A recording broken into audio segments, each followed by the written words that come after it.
HyperTV apresenta Like Iperó com Carlinhos Gonçalves. Olá, amigos da HyperTV.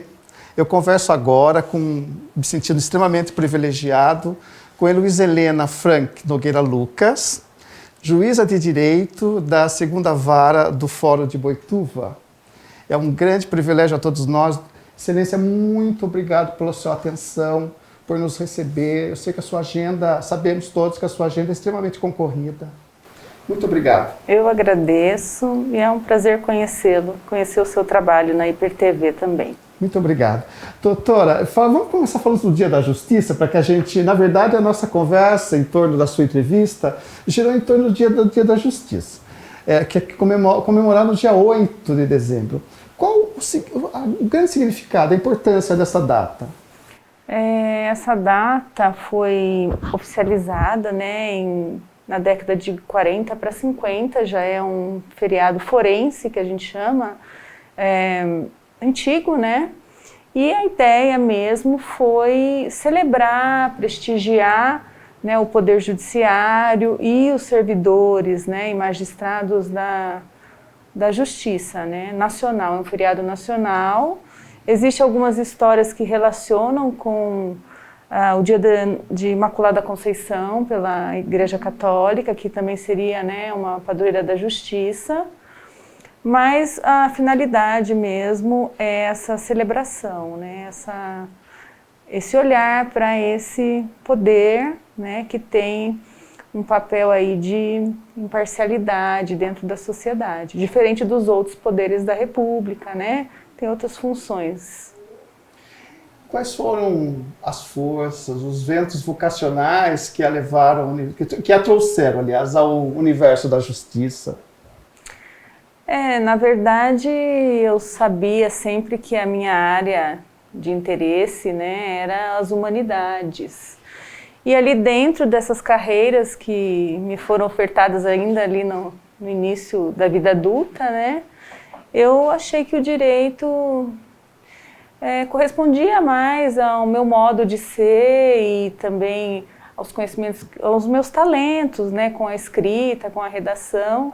Então foi uma sugestão, uma orientação, nem foi familiar, foi muito mais de uma professora minha que me disse, você tem um jeito pro direito. E depois na faculdade de Direito, eu me identifiquei muito com matérias que são próprias da atuação do juiz, como o processo, né, ou o rito processual, e achei então que era uma carreira que eu poderia atuar. Então a gente vai meio desconhecendo, né?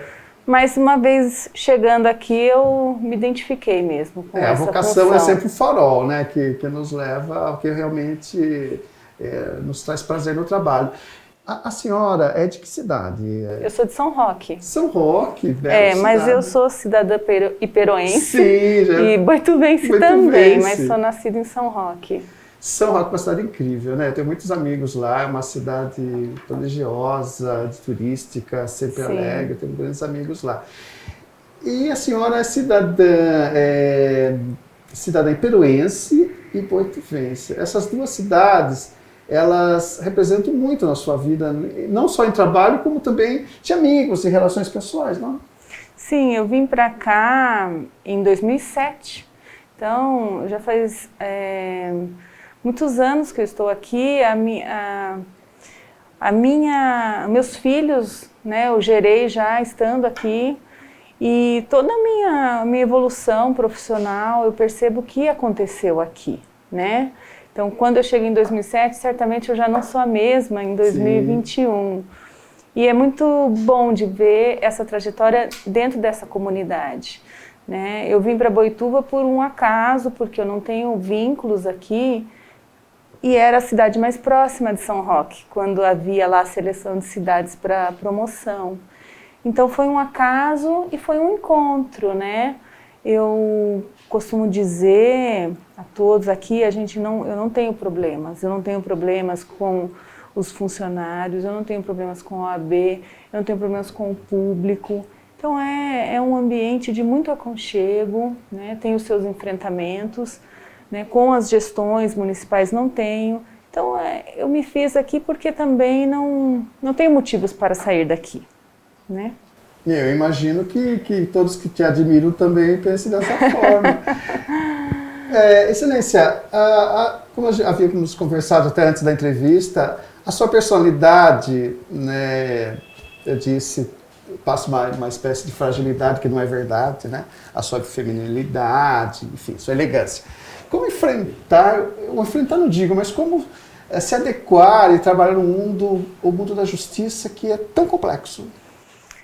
É interessante, né, as pessoas terem essa visão da delicadeza, né? E eu não me sinto assim, né? Eu nunca parei para me enxergar dessa forma, né? Então, para mim, tudo acontece muito naturalmente. Mas, sendo, né, mulher de outra cidade e solitária na função, porque o magistrado é solitário, então na hora que você decide, por mais que você tenha uma equipe, uma assessoria, é você quem sopesa aquela decisão, né? Então, isso eu acho o maior enfrentamento, né? E de situações muito complexas e muitas vezes perigosas. Então, a minha arma, né, é o conhecimento. Então, eu sempre não me sinto frágil e não me vejo assim, sofrendo exatamente com esses enfrentamentos, porque eu me apego muito nos estudos, né? E nos aprofundamentos das relações sociais também, né? No olhar do outro. Então, são coisas que me fortalecem, na verdade, né? Me fortalecem, não me fazem temer. Né? E de onde vem tanta serenidade? Eu não sei, eu só sei. Eu pessoalmente, eu estou conhecendo a senhora agora, mas as pessoas sempre me falam. Claro que eu conversei com a pessoa, ela é muito serena, uma pessoa tranquila, né? Isso realmente precisa de sua personalidade, e esse né? é um exercício que a gente faz. Diário, não? É um exercício contínuo, porque a profissão nos exige muita dedicação, então você acaba se cansando às vezes, um cansaço mesmo intelectual, um cansaço físico. Então, se você não mantém uma saúde mental, uma condição de exercício da calma, do bem-estar, né, acho que isso pode interferir no trabalho, né? Então, acho que somou a personalidade com esse cuidado que eu tenho, também com essa consciência de que a pessoa que está, né, por trás de um processo é um ser humano, então soma todas essas convicções que eu tenho e me ajudam a me manter assim e a tentar ser assim com as pessoas, né? E tem conseguido com sucesso, né, com louvor. E quanto a vaidade feminina nesse universo, como é? Eu me cuido um pouco, não... Acho que é básico, não é nada... Eu pratico uma atividade física, né? Eu gosto de me arrumar para trabalhar. Eu acho que é interessante, no que diz respeito a estilo, a sobriedade que ainda impera no universo, digamos, judiciário, né? Com as mulheres, existe essa sobriedade que eu acho muito elegante. E que está se perdendo em outros universos, em não? Muitos universos, né? Muitos universos. É uma questão de gosto, mas muitos universos estão se perdendo. Eu acho que é possível manter a sobriedade com um ar de modernidade, né? Então eu gosto dessa linha, exato. Uma mistura, né? Mas é um ambiente, até pouco tempo atrás, há um bom tempo atrás, né? Era a questão de só se podia usar saia, eu não peguei essa época, né? Então tinha essa exigência. Hoje, por exemplo, ainda não se entra de bermuda no fórum, né? Então, embora haja bermudas femininas, sim, as mulheres ainda podem, né? É uma conquista feminina, pois finalmente. Pois porque equivale à saia, vamos dizer assim, né? Em comprimento, né? Então, eu acho que a gente pode, né, manter a sobriedade, é importante. A gente não tem o costume de usar toga mais, alguns juízes têm costume. Mesmo nos julgamentos? No júri público, no júri. Há uma tradição. Mas eu percebo que nem isso está sendo observado. E eu, particularmente, não. A minha toga fica aqui no armário, mas eu não tenho costume de usar. Porque também assusta, eu acho, um pouco as pessoas, né?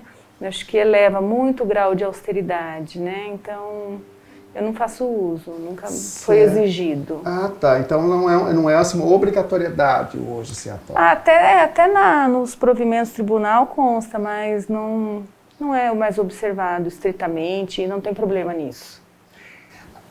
O universo da justiça, o judiciário, né, digamos, ele é muito atraente. Eu vejo muitos jovens, né, entrando nas faculdades, buscando... É tão interessante, né, porque a gente vive dois momentos dessas gerações, né?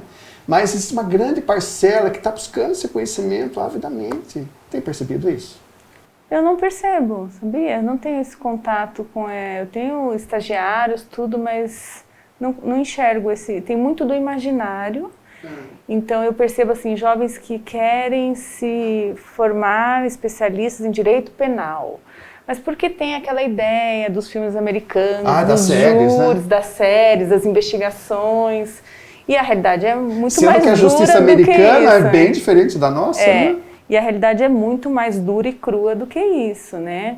Então eu vejo que muito é do imaginário, muitas pessoas com ideais de justiça, de valores de justiça, isso é importante a gente ter, mas na realidade é muito difícil trabalhar no judiciário, né? As condições são muito difíceis, tanto para nós, eu digo estrutura, volume de trabalho, mas para também quem está do outro lado, né, os operadores do direito em geral, os advogados, não é muito romantizado assim na prática, né? É bom que se diga, que a senhora esclareça isso, porque eu mesmo, assim, como colunista, eu vejo ao lado do glamour, né? Exato. Aqueles tribunais, aquelas, né? Mas a justiça brasileira é diferente e a realidade é outra. É bastante diferente, Mas de qualquer forma, aos que estão estudando, né, a formação, qual é seu conselho, a sua orientação? Mas o direito é riquíssimo, né? Como ciência, né, é muito prazeroso estudar o direito, né? Ele é muito abrangente, ele traz... Hoje eu pensava sobre a entrevista e ele não traz só questões eminentemente jurídicas, ele traz questões sociológicas, ciências políticas, filosofia, psicologia. Então ele é um campo que consegue abranger várias versões, vários olhares. Então é muito atrativo, né? É universal. Né? É universal. Todas as questões humanas. Exatamente. Que desembocam no direito, né? Então, para o estudante de direito, ele tem um leque de opções, né, de caminhos a tomar. E isso é um estímulo da profissão mesmo, da carreira. Não vou falar da profissão, da carreira, né? Ele pode atuar em inúmeros, né, espaços, né? Espaços que a gente nem imagina, né? Então, um exemplo bem simples, eu tenho pessoas formadas em direito que estão em diretorias de instituições da infância, por exemplo. Eu sei disso por causa do meu trabalho na infância e juventude. Então, é muito abrangente, né? E por isso é atrativo também, né? Mas hoje a gente tem que saber sobre tudo, né? Para depois, então, trilhar um caminho mais especializado, talvez, né? Fala em juventude, Excelência, a senhora tem um trabalho com jovens, que eu gostaria muito que falar sobre isso, que me interessa muito, inclusive, por conta do trabalho social que eu desenvolvo. Na verdade, eu sou juíza da 2ª Vara de Boituva, que tem a competência da infância e juventude. Então, todas as ações do sistema de justiça que envolvem esse público, eu que encabeço, né? E por isso estou próxima dos jovens, por alguns temas não tão bons, como é um acolhimento, um abrigo, ou uma situação de conflito com a lei, né? Mas o universo em si ele é muito rico, porque as políticas públicas são muito ricas, né? O que eu tenho, na verdade, não é meu, imagina, é da comarca, é um projeto de justiça restaurativa, né? Então,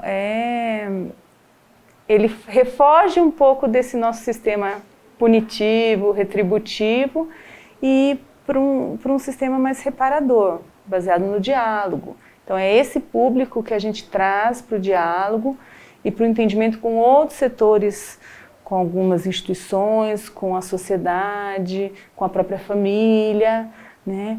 Então, é daí que eu tenho mais essa proximidade com os jovens, Então, e com a educação. É o momento que eles estão se desenvolvendo, né? Quais ações que hoje, já existem algumas ações acontecendo? Existem. Aqui em Boituva, né, nós temos eixos de ação, né? Então, nós temos atividades de justiça restaurativa, principalmente numa escola estadual, a João Moretti, que é o nosso grande piloto, onde tudo começou e onde a justiça restaurativa é fortemente aplicada, as práticas restaurativas. Nós temos o eixo de atendimento no CRES daqui, também envolvendo os meninos em conflito com a lei, mas alguma coisa de violência doméstica. Um eixo com a instituição de acolhimento, também a gente faz algumas atividades lá. E os boletins de ocorrência que vêm aqui para o fórum. Então, quando a gente, né, se depara com um boletim de ocorrência, a gente verifica que não é uma situação exatamente de criminalidade, mas de conflito, muitas vezes familiar, social. A gente encaminha para o projeto da Justiça Restaurativa para tentar construir uma solução diferente da solução pelo Estado, pela Justiça, né? E são ações socioeducativas, digo, atividades? Ou... Isso, geralmente a gente... senta em círculo com as pessoas, tem todo um processo circular, né, que tem toda a sua metodologia. Isso tudo é acompanhado por um grupo gestor da capital, então o CNJ, é tudo dentro de uma metodologia que é admitida, é acolhida aqui no Brasil. E a partir desse círculo, em que todos falam, que se dialoga segundo uma metodologia, a gente faz ações para fortalecer aquela relação, aquela pessoa. Então, um exemplo muito comum, o adolescente comete uma infração na escola. Então, estoura uma bomba no banheiro da escola. A gente monta esse círculo com ele, com a família, com quem ele quiser, tudo muito dialogado, voluntário. E um plano de ação, por exemplo, que já vimos em alguns exemplos, é levar esse adolescente a conhecer uma unidade dos bombeiros, para pensar como essa conduta dele poderia ter revertido num dano muito maior. Então, elas vão além. Então, um menino, por exemplo, detecta que ele está tendo uma indisciplina porque está com problemas em casa, o pai é alcoolista. Então a gente traz esse pai para tentar levar o tratamento do alcoolismo. E vai até a família, né? Vai repercutindo. Não é só o jovem. Não, né? Começa no jovem, que é o âmbito relacional daquele conflito, e ele repercute institucionalmente, se o caso, e socialmente, se o caso. Então ela tem uma abrangência muito maior do que uma decisão judicial num processo estrito, né? Por isso que eu gosto muito desse projeto. Eu vejo seu entusiasmo, eu senti seu entusiasmo com o projeto. Então, eu fico muito feliz com isso. Então, porque ele dá mais, para nós do direito, às vezes há muitas perguntas sem respostas, né? Porque você trabalha num volume de serviço e muitas vezes você não vê o resultado daquilo. E a justiça restaurativa consegue e esses resultados fazer essa transformação. E em muitos casos dessa transformação muito positiva, né? É um trabalho árduo, porque você trazer a pessoa para perto, você montar um círculo, você estabelecer ações, requer muita dedicação e cuidado com aquele indivíduo, com aquele grupo, com aquela situação. Então, exige bastante dedicação, mas é recompensador.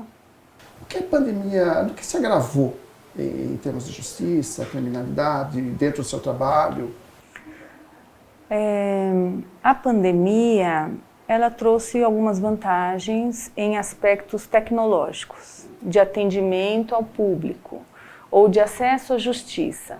Então, nós conseguimos desenvolver muitos trabalhos descobrindo esse ambiente virtual. Então, são coisas que vieram para ficar.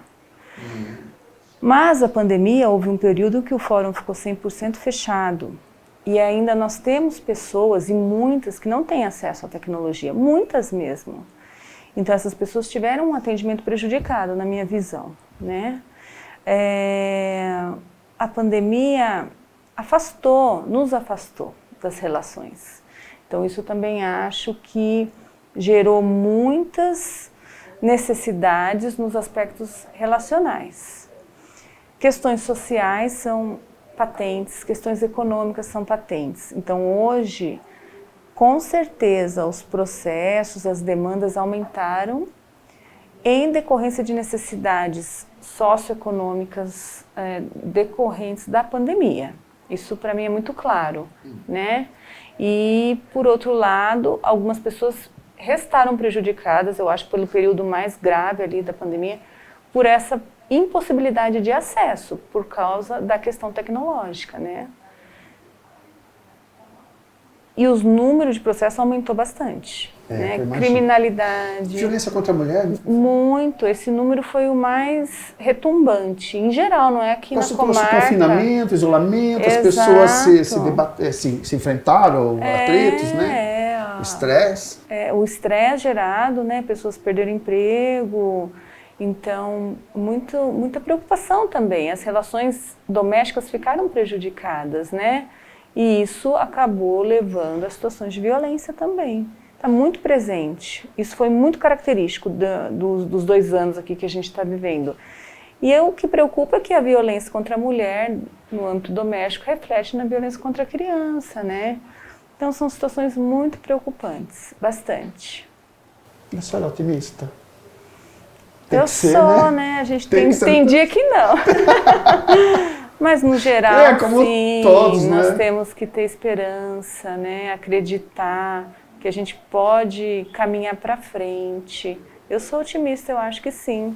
Sim. Às vezes nos deparamos com situações muito tristes. Eu posso imaginar. Muito dolorosas e então nós aprendemos a nos fortalecer com isso, né?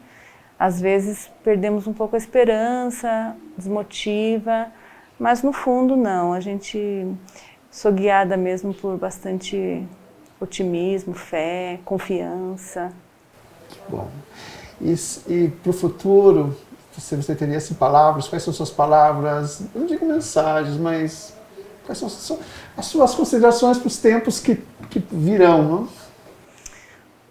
Eu consigo só imaginar o cuidado. Eu acho que é a palavra mais importante hoje para mim, no meu ambiente profissional, na minha vida pessoal, cuidar das relações, das pessoas, de si. Eu vejo muito no trabalho de restaurativa essas necessidades. As pessoas precisam de autocuidado, as pessoas precisam ser escutadas nas suas necessidades. Então, e o cuidado envolve todos esses aspectos, né? De ouvir, de acolher. Eu acredito muito nisso. Eu gosto muito dessa perspectiva do cuidado, de como isso precisa ser observado, visto, trabalhado. Posso pedir uma mensagem para Iperó? Puxando da nossa cidade, então pode passar por Boituva também. Claro. Mas por conta da Hiper TV, né, de estar lá, gostaria muito de suas palavras para a cidade. Eu sou cidadã iperoense. Quando fui, me concedido esse título, foi um momento de grande emoção para mim, muita mesmo, porque eles me presentearam com um trabalho da arte sacra. De argila? Faz alguns anos, eu não me recordo quando foi esse... Continua esse trabalho. Que foi uma imagem e foi muito emocionante para mim, de verdade, é inesquecível. Como vemos Iperó? Iperó é uma cidade que está crescendo, Iperó é uma cidade que está despontando, né? A gente ouve dizer que em números ela está realmente se destacando e ela precisa, na minha visão, Poder Judiciário, de um fórum próprio, que é uma grande luta de muitos prefeitos que já passaram. Ela ter a sua própria sede do Poder Judiciário, o seu juiz. Então, hoje, o que eu posso dizer para Iperó é que, pelo Judiciário, nós estamos trabalhando para que isso aconteça. Precisa de uma lei, né? Então precisa de deputados estaduais, precisa do próprio Tribunal de Justiça, mas é um grande foco de trabalho, porque o juiz no lugar, e isso foi uma reflexão que eu fiz com outros colegas, porque essa questão do online, você entra online, de qualquer lugar você resolve os processos. Mas, e eu dizia, Iperó não, Iperó, precisa ter alguém do judiciário ali, né? Junto com os cidadãos. Eu acredito nisso, eu não quero uma máquina fazendo o processo, é alguém, né, de um poder representativo da República que esteja junto com esses cidadãos. Que é a nossa luta há muito tempo, né? É muito difícil conseguir, mas eu acho que é um caminho que não tem como ter outro destino, né? Ter a sua própria unidade, seu próprio juiz. Caminhamos para isso lá, né? É. Mas temos a senhora lá. Por enquanto. Mas tenho certeza que a senhora é muito querida. E hoje, Boituva, a distância, não faz mais sentido. Essa vinculação de Iperó com Boituva, hoje em dia não faz mais sentido, né? As pessoas vão para Sorocaba, né? Não, a gente não enxerga essa dependência que justifique a manutenção desse conjunto, né? No nosso entendimento, Iperó já tem condições de andar pelas próprias vias, né? Então, o seu próprio poder, o seu próprio fórum, é o que a gente trabalha para crescer, né? Para crescer. Essa é a palavra do crescimento. Para fortalecer o poder judiciário também, né? Lá no território. Vamos ver. E crescer com justiça, né? Que sem ela fica difícil, né? Sim. Excelência, eu cheguei aqui bastante nervoso para entrevistar. A sua serenidade me acalmou. Que bom. A senhora é o primeiro magistrado da minha carreira que eu entrevisto. Olha a minha responsabilidade. E considerações finais, a senhora gostaria de ter nessa entrevista? Eu agradeço a oportunidade de poder levar o conhecimento das pessoas, né, em geral, dos cidadãos, né, do papel do judiciário, da existência dele, da solidez dele. Estamos aqui trabalhando, né, buscando sempre o melhor para as pessoas, mesmo enfrentando dificuldades, e que elas confiem, acreditem, né, de que o trabalho é sério e é em prol, né, de valores de igualdade, de própria justiça. Obrigada. Muito obrigado mais uma vez por dispor do seu tempo, do seu conhecimento e nos receber. Muito obrigado. Disponha. E até o próximo, teremos mais. Obrigado. Disponham.